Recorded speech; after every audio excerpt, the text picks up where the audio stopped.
आज बात भारतीय सेना के एक ऐसे अधिकारी की जिन्होंने आतंकवादी का भेष बनाया और जाकर रहने लगे आतंकवादियों के बीच में, और फिर एक दिन उनके नापाक इरादों को ध्वस्त करते हुए एक मुठभेड़ के दौरान उन्होंने 4 आतंकवादियों को मौत के घाट उतार दिया। यह वीर गाथा है वन पैरा स्पेशल फोर्सेस के मेजर मोहित शर्मा की। आज इस शूरवीर की जन्म जयंती है।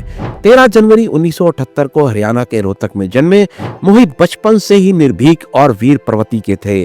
डीपीएस गाजियाबाद से 12वीं पास करने के बाद इनका दाखिला इंजीनियरिंग कॉलेज में हो गया, लेकिन फिर एनडीए से भी सिलेक्शन का कॉल आ गया। देशभक्ति का जज्बा इन्हें एनडीए ले आया और फिर चल पड़ा यह शूरवीर फौजी अफसर बनने। ट्रेनिंग के बाद 11 दिसंबर 1999 को इन्हें सेना के मद्रास रेजिमेंट में नियुक्ति मिली और फिर कुछ वर्षों के बाद स्पेशल फोर्सेस का हिस्सा बने। 19 नवंबर 2004 सेना की ही एक अधिकारी से उनका विवाह संपन्न हुआ।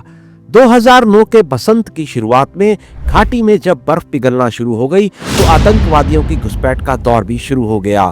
तारीख थी 20 और महीना था मार्च और वर्ष था 2009। मेजर मोहित शर्मा की यूनिट की तैनाती कश्मीर के कुपवाड़ा में थी, जहां उन्हें बंगूज घाटी के हफरूदा के घने जंगलों में आतंकवादियों के छिपे होने की सूचना मिली। मेजर मोहित शर्मा के नेतृत्व में मुठभेड़ शुरू हो गई। आतंकियों के पास अत्याधुनिक हथियार और भारी मात्रा में असला मौजूद था। भीषण लड़ाई शुरू हो गई।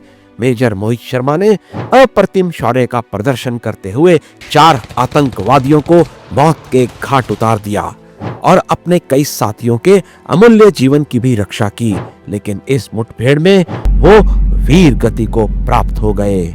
इस अति असाधारण वीरता और अभूतपूर्व नेतृत्व क्षमता के लिए मेजर मोहित शर्मा को शांति काल का परमवीर चक्र यानी कि अशोक चक्र से सम्मानित किया गया।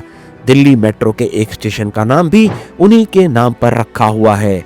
प्रणाम है उनके वीर माता पिता को जिन्होंने ऐसी वीर संतान को जन्म दिया। आज उनके जन्मदिन पर उनकी पुण्य स्मृति को शत शत नमन। जय हिंद।